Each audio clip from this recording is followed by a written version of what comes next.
주 예수 그리스도의 은혜와 하나님의 사랑과 성령의 교통하심이 너희 무리와 함께 있을지어다. 우리가 많이 들었던 축도입니다. 오늘은 축도에 대해서 우리 같이 상고해 보려고 합니다. 사도 바울은 고린도 교회에 있으면서 지금 사도 바울의 사도성을 의심하는 무리들이 있었어요. 사도 바울이 진짜 사역자냐? 진짜 목회자냐? 진짜 하나님의 부름받은 사람이냐? 그것을 의심하고 또 그 사도 바울의 그 사도성을 공격하는 그런 많은 무리들이 있었는데, 근데 다행히 많은 부분 많이 좀 수그러들고 또 그 사도 바울을 모욕했던 그 신자를 아마 발견한 것 같아요. 그래서 그에 대해서 정지하고 싶고 그 교회들도 그에 대한 분노가 있었던 것 같습니다. 그럴 때 사도 바울은 고린도후서를 여러분들 읽어보시면 아시겠지만 그를 용서하자라고 이야기합니다. 내가 만약에 그것 때문에 분노하고 그것 때문에 내가 화를 낸다면 나를 비난했던 그 사람에게 더 기쁨을 주는 거지 않겠느냐. 용서하자. 나는 그를 받아들이기로 했다. 뭐 그런 이야기들을 사도 바울은 앞에 이야기를 하고 있습니다. 사도 바울에게는 정말 자기의 목숨을 버리면서까지도 그 여러 가지 환난과 고통을 이겨내면서 이 고린도 교회를 섬겼고 이 고린도 교회에게 복음을 전했습니다. 그런데 그 교회를 혼란하게 하는 세상적인 풍토와 그 안에 이단자들의 공격이 너무 심각해서 그 교인들의 사상을 뺏어가고 그 사랑하는 그 생명으로 죽어 산 그 성도들을 자꾸 무너뜨리는 그런 상황들이 끊임없이 일어나는 걸 보며 사도 바울은 너무너무 안타까웠던 겁니다. 그래서 사도 바울은 지금 이게 세 번째 편지입니다. 고린도 교회에게 보내는 세 번째 편지인데 이 편지를 맺음하면서 축복을 빕니다. 그 축복이 바로 오늘 예수 그리스도의 은혜, 하나님의 사랑, 그리고 성령의 교통하심이 너희 무리에게 있기를 원한다. 하나님은 너희에게 그리스도의 은혜가, 그리고 하나님이 강권적인 사랑하심이, 그리고 성령님이 지금도 너희를 교통하실지어다 라고 선포를 합니다. 우리에게 필요한 것, 우리에게 지금 요구되는 것, 우리에게 정말로 이 교회에 지금 필요한 것은 바로 이 세 가지입니다. 바로 은혜와 사랑과 교통하심입니다. 성경은 성부 하나님에 대한 사랑부터 말하기 전에 예수 그리스도의 은혜를 먼저 언급을 합니다. 왜냐하면 성부 하나님의 사랑이 우리에게 오기 위해선, 성령님의 강권적인 교통하심의 은혜가 우리에게 임하게 하기 위해선 제일 먼저 필요한 건 바로 그리스도의 은혜가 필요하기 때문에 그래요. 그리스도의 은혜가 없다면, 그리스도가 없다면 우리는 하나님의 복을 받을 수도 없고 하나님의 사랑을 느낄 수도 없고 하나님을 알 수도 없기 때문에 그렇습니다. 그렇다면 예수 그리스도의 은혜가 무엇입니까? 우리가 잘 알고 있는 대로 바로 복음입니다. 고린도후서 8장 9절에는 부요하신 이로써 너희를 위하여 가난하여 지심은 그의 가난함으로 말미암아 너희를 부요하게 하려 하심이라.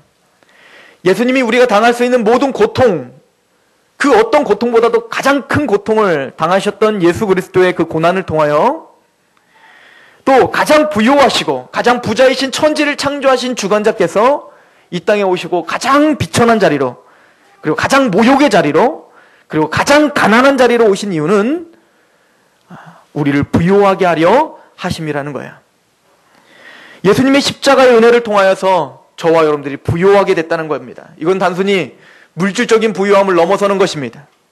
세상이 줄 수 없는 그 마음의 풍족함, 세상이 줄 수 없는 그 어떤 환경도 이길 수 있는 그 마음의 풍요로움, 하나님이 그것을 저와 여러분들에게 주시겠다는 겁니다.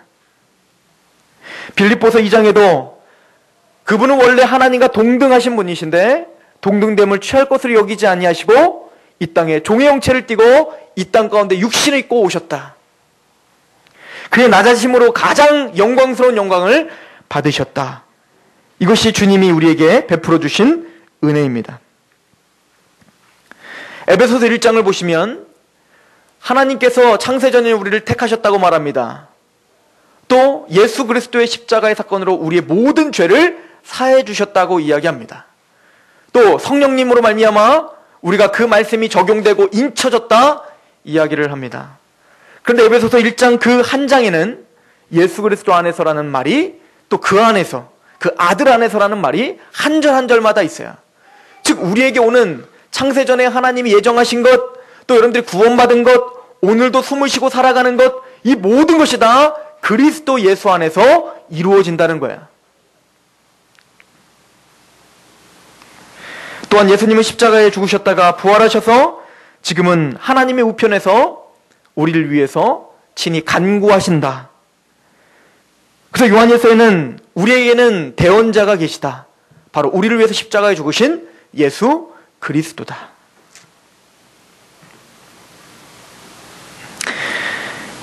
우리가 잘 알고 있는 지금 십자가의 교리를 제가 말씀드린 겁니다. 이 십자가의 교리가 여러분들에게 어떤 상관이 있습니까? 여러분들이 구원을 받고 죄사함을 받으셨습니다.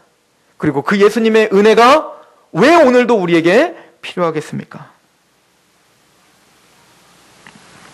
히브리서 4장은 예수님이 고난을 당하심으로 고난을 배우셨다는 거야. 그리고는 우리를 도울 수 있는 자격이 주어지셨다는 거예요. 우리는 인생을 살아가면서 고통과 고난과 모든 당황스러운 상황을 맞닥뜨릴 때 우리는 그 모든 상황들을 다 겪어보지 못한 사람들입니다. 그래서 어떤 누구도 그 고통에서 위로해 줄 수 있는 분이 아무도 없는 거예요. 왜? 내 상황과 이 사람의 상황이 다르기 때문에 그렇습니다. 왜 예수님이 우리의 위로자가 되시고 왜 예수님의 십자가가 우리의 승리의 비결이 됩니까? 예수님은 우리가 당할 수 있는 모든 고통을 한 몸에 한순간에 다 당하셨기 때문에 성경은 우리의 대제사장이 되셨다라고 이야기합니다. 고린도후서 5장 14절에는 이런 말씀이 있어요. 그리스도의 사랑이 우리를 강권하시는도다. 우리가 생각하건대 한 사람이 모든 사람을 대신하여 죽었은즉 모든 사람이 죽은 것이라. 그리스도의 이 은혜가, 십자가의 은혜가 우리를 강권하도다. 이것이 구원받은 자의 특권입니다. 그 그리스도의 은혜가 오늘도 저와 여러분들의 마음을 강권하길 소망합니다. 그래서 그리스도의 은혜가 필요하다는 거야. 그 그리스도의 십자가의 은혜가 단순히 교리로 우리의 머리에 맴도는 것이 아니라 여러분들의 가슴을 치길 소망합니다. 오늘도 힘든 상황 가운데 오늘도 하나님 앞에 살아가려고 몸부림치는 데 있어서 그 예수 그리스도의 십자가의 사랑이 생각나길 소망합니다. 그 예수 그리스도가 여러분들을 통해서 십자가에 죽으셨다라고 하는 그 사랑이 여러분들의 그 상황을 이길 수 있는 그 힘을 제공하길 소망합니다. 고린도서 5장 13절 이 말씀을 하시고 전에 사도 바울은 이렇게 말합니다.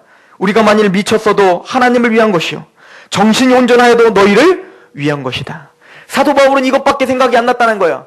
그 예수님의 십자가에 강권된 그 사도 바울은 내가 미쳤어도 하나님을 위한 삶이요, 내가 정신이 온전하여도 정신이 온전하게 뚜렷하게 이 세상을 살아가는 이유는 바로 지금도 나의 복음을 듣고 싶어하는 많은 영혼들을 위함이다. 내 감정은 미친 사람처럼 하나님에 대한 열망함이 있는 겁니다. 그 십자가의 감격이 돼서 내 마음은 주체할 수 없는 그 감격 때문에 그 하나님에 대한 강한 열망함이 있고 정신은 온전한 거예요. 마음이 하나님 앞에 온전히 쏠려 있다고 해서 그 모든 실제적인 삶을 다 내팽개치는 게 아니라 더 이성적으로, 더 객관적으로 나의 삶을 분석하고 나의 발전을 위해서 노력하고 내가 하나님 앞에 온 마음을 토로하며 기도하지만 삶은 그 어떤 불신자들보다도 훨씬 더 냉철하게 살아가는 것. 그 이유는 나를 통해서 구원받아야 될 사람들이 아직도 산재해 있기에 나는 정신이 온전하여도 그들을 위하여 살아간다.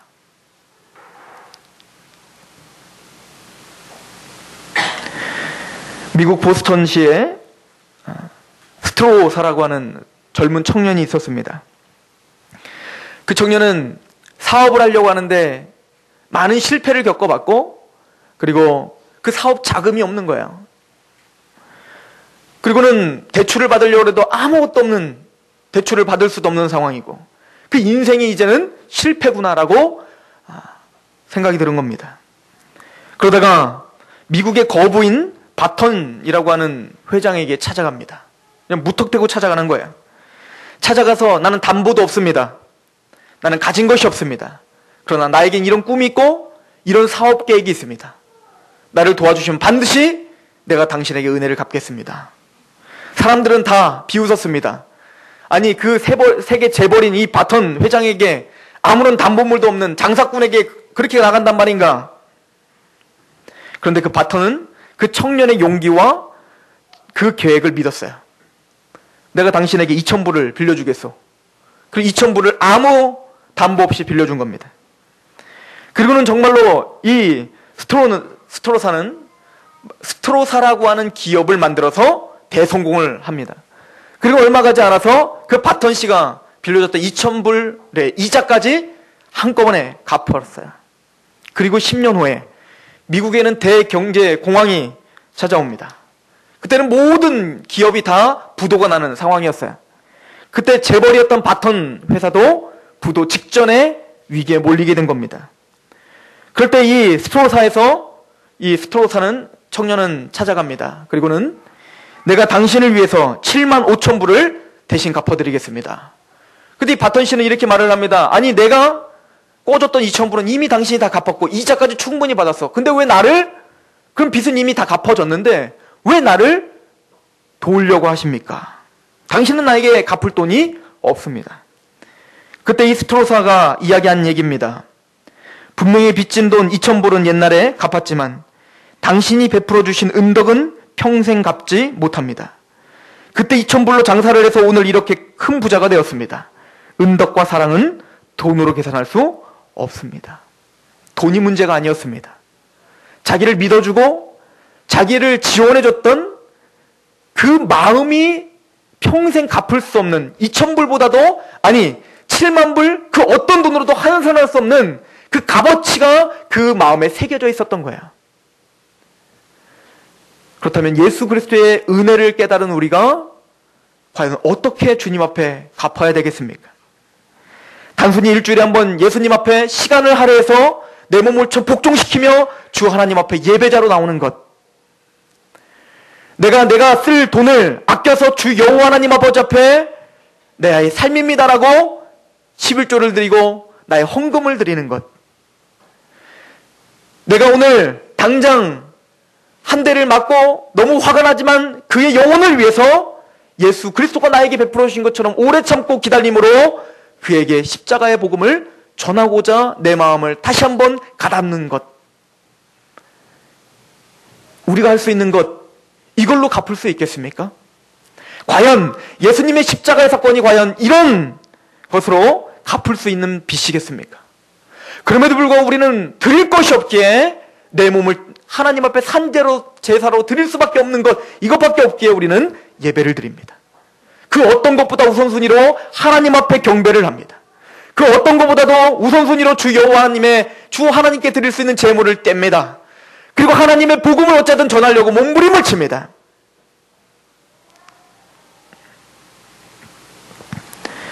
미국에서 실제로 있었던 일입니다. 이것은 여러분들이 영상을 찾으면 아마 영화로도 제작이 된 걸로 저는 알고 있습니다. 미국에 기관차가 올 때 이 선로를 바꿔주는 직업을 수행하는 한 사람이 그날은 이제 아들이 같이 놀러 온 겁니다. 그런데 그날 그 다리가 무너져 버린 거예요. 그런데 그것을 모르고 어떤 한 기차가 전속력으로 달려오고 있는 것을 멀리서 보게 됩니다. 선로를 바꿔줘야 됩니다. 다리로 가지 않고 다른 길로 갈 수 있도록 선로를 바꿔줘야 됩니다. 이 급박한 상황에서 기차가 오는 것을 보면서 빨리 연락을 합니다. 이 다리가 무너졌다고. 그런데 지금 기차가 온다고. 그러나 지금 이 사람이 빨리 선택해서 빨리 이 많은 사람들을 구조해야 될 상황이 왔습니다. 간단합니다. 선로만 바꾸면 돼요. 근데 선로를 바꾸는데 아들이 없어졌어요. 봤더니 그 아들이 그쪽 반대쪽 선로에서 놀고 있는데 다리가 낀 거예요. 그걸 빼주러 달려나가려고 하다 보니 시간이 모자란 겁니다. 가다 보면 이 기차는 그 끊어진 다리로 곤두박질 쳐 그 수많은 사람들이 죽음을 당해야 됩니다. 어찌해야 됩니까? 만약에 제가 그 아버지였으면 어떻게 했을까? 그 사람은 선로를 바꿉니다. 그리고 그 아들이 죽는 걸 눈으로 보게 됩니다. 그 안에 있는 기차에 있는 사람들 그 상황을 모르고 무지하게 그 기차는 멀리 떠나가기 시작합니다. 그 아저씨는 절규합니다. 피눈물을 흘리며 그 아들에게 달려갑니다. 이것이 하나님이 우리에게 보여주신 십자가입니다. 그 아들을 내어줄 수밖에 없는 그 급박한 상황 속에 우리를 위해서 희생시키신 그리스도의 은혜입니다. 그리고는 예수님은 말합니다. 그 아들을 내어주시니가 너에게 더 좋은 곳을 주시지 않겠느냐. 그 은혜가 저와 이 교회와 여러분들의 가정과 여러분들의 심령에 있길 소망합니다.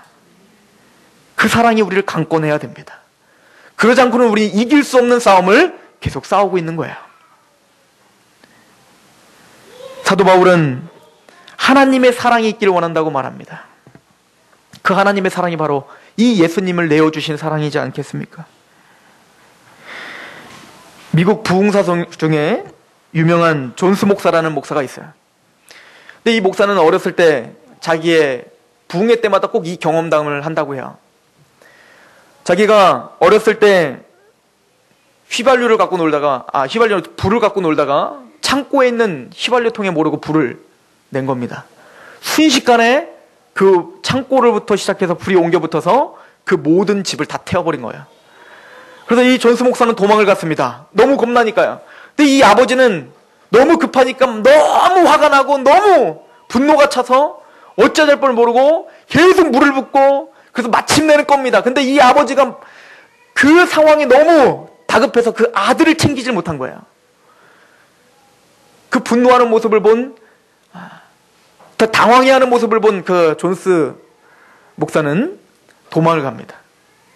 그리고 3년 동안 집에 들어가지 않아요. 겁이 난 거예요. 그 아버지의 모습을 볼 때 너무 겁이 난 겁니다. 끊임없이 생각이 나는 거예요. 그래서 3년 동안 거렁뱅이로 그렇게 살기 시작합니다. 그러다가 그 집의 하인과 길을 가다 마주친 거예요. 그럼 그 하인은 그 존스 목사에게 말을 합니다. 내가 3년 동안 지금 찾아다닙니다. 주인님이 나를 통해서 3년 동안이나 우리 도련님을 찾고 계십니다. 같이 가시죠. 나는 믿을 수가 없다. 나는 갈 수가 없다는 거예요. 근데 억지로 끌고 갑니다. 그런데 그 앞에까지 와서 이 존스 목사는 도대체가 갈 수 없는 거예요. 너무너무 겁이 나서 갈 수가 없어요. 그래서 하인에게 이렇게 부탁을 합니다. 난 아빠를 볼 면목이 없으니 네가 가서 만약에 아버지가 진짜 나를 용서했다는 확증이 들거든 우리 집 앞에 있는 나무에 손수건 하나를 걸어라. 그럼 내가 달려가겠다. 그럼 얼마 있다가 누군가가 손수건이 아닌 나무가 하얗게 보이는 거예요. 봤더니 그 아버지가 나무에 붕대를 칭칭 감고 있는 거예요. 우리는 때로는 하나님 앞에 죄 지은 게 너무 많아서 또 때로는 어떤 당황스러운 상황 때문에 하나님 앞에 나갈 수가 없는 그런 상황일 때가 있어요. 그러나 하나님은 우리를 용납하시고 용서하십니다. 또 하나님의 그 아버지의 사랑은 우리를 가장 선한 길로 인도해 주신다고 약속합니다. 그리고 세 번째는 성령의 교통하심이에요. 성령님은 예수 그리스도의 그 십자가의 은혜와 하나님이 우리에게 베풀어 주신 그 사랑을 깨닫게 하시는 분입니다. 로마서 5장 5절에 보면 성령이 하나님의 사랑을 우리의 마음에 부은 바 되어 주셨다. 우리가 오늘 이 말씀을 통하여 또 언제든 그 복음의 말씀을 통하여 우리 마음이 감격이 있고 눈물이 나신다면 그것은 성령님의 역사십니다.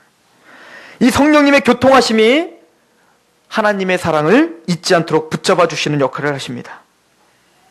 그리고 또 하나는 교통하심이에요. 이건 코이노니아입니다. 즉 구원받은 하나님의 성도들이 연합하게 하시고 하나가 되게 하시는 역할을 성령님이 하십니다. 로마서 8장 26절에 성령님은 말할 수 없는 탄식으로 우리를 위해서 간구하신다고 이야기하세요. 그 이야기는 우리는 하나님 앞에 빌바를 알지 못해요. 무엇을 우리에게 구해야 될지, 무엇이 우리에게 참 복인지 우리는 알지 못하는 사람들이에요. 그런데 성령님이 말할 수 없는 탄식으로 우리의 상황 속에서 우리를 위해 간구하신다고 이야기합니다.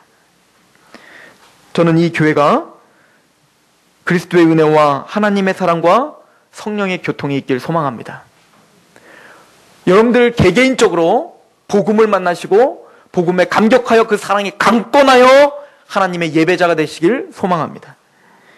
하나님의 사랑에 너무 감격하여 우리가 어떤 상황에 닥치든 하나님이 나를 인도하시고 있다는 그 생각을 가지시길 소망합니다. 그리고 오늘 성령의 교통의 은혜가 있길 소망하는데, 요즘에 저는 목회가 무엇인지 상고해보고 있어요. 그건 단순히 책을 보고 지식적으로 상고하는 게 아니라 여러분들과 같이 살다 보니 목회가 뭔지 다시 한번 상고해보게 됐다는 얘기입니다.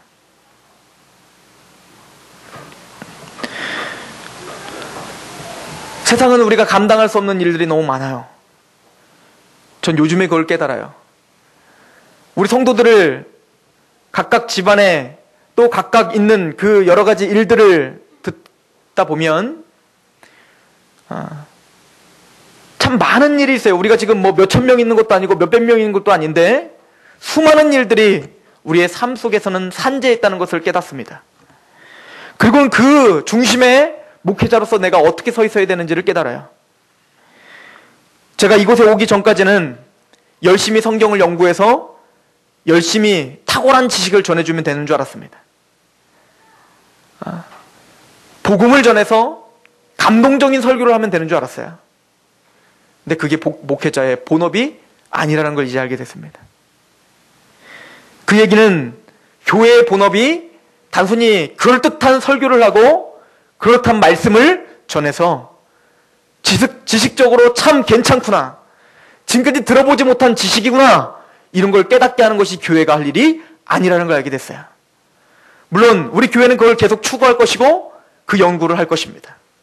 그러나 무엇보다 이 성령의 교통이 정말로 느껴지는 교회이기를 소망합니다. 함께 잠을 자지 못하는 거예요. 그냥 눈만 쳐다봐도 그냥 위로가 되는 거예요. 같은 길을 걸어가고 있다는 것 때문에 내가 지금 찢어질 듯한 아픔이 있더라도 살 희망이 있는 거예요. 성도가 손을 잡으면 그 손에서 하나님의 사랑이 느껴지는 거예요. 고린도전서 13장의 그 사랑이 그냥 우리의 삶에서 나타나는 거예요.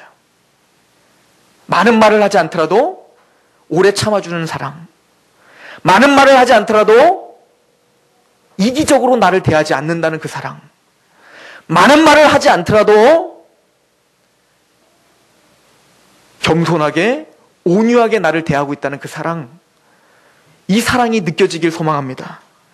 근데 이 사랑은 우리가 할 수 없다고 말해요. 우리는 뼛속까지 이기적인 사람이라, 여전히 우리는 이기적인 사람이라 여전히 나의 것을 움켜쥐고자 하는 사람들이에요. 하나님의 일이요? 하나님 일이요? 복음이요? 생명이요? 우리는 거기에 찬양해서 눈물을 흘릴 수는 있지만 우리의 삶에서는 절대 그거에 우선순위를 둘 수 없는 사람들이에요. 성령님의 교통하심이 없어서는, 성령님의 교통하심이 없고는 그 복음이 내 뼛속까지 전달이 되지 않는 사람이라고요.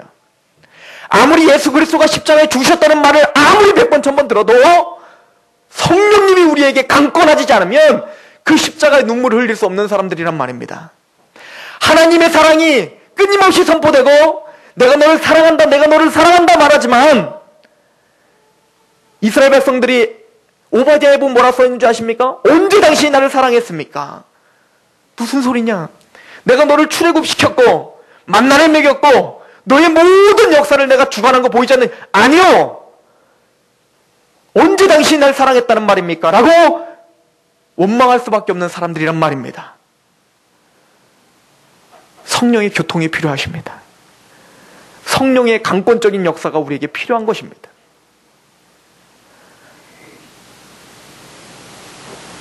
아무리 옆에 있는 사람이 찢어질 듯한 아픔이 있더라도 우리는 그 옆에서 먹어야 되는 사람이거든요. 배고프니까.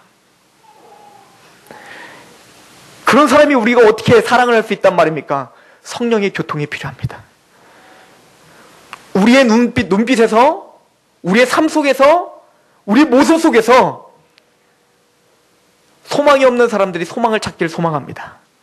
희망이 없던 사람들이 여러분들의 한마디 한마디 고백을 통해 참 하나님의 사랑을 느끼길 소망합니다. 그리고 제가 그런 목회자가 되길 소망합니다. 하나님은 저에게 그걸 요구하시는 것 같습니다. 네가 이제부터 시작해야 될 그 목사라는 직함이 어떤 직함인지, 단순히 잔치를 벌이고 우리 교회끼리 좋아 죽는 것, 그거 이상의 것을 이 교회에 요구하시는구나. 우리가 담당해야 될 세상의 많은 일들이 우리에게 산재에 있구나. 주여, 저와 우리 교회에, 우리 성도들에게, 그리고 이 가정들 가운데 주 예수 그리스도의 사랑의 강권적인 은혜가 있길 소망합니다. 기도하겠습니다.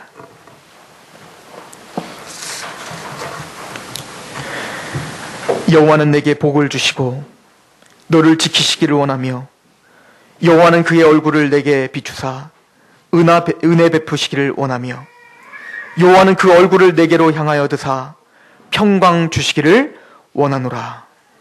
예수 그리스도의 이름으로 감사하며 기도하옵나이다. 아멘.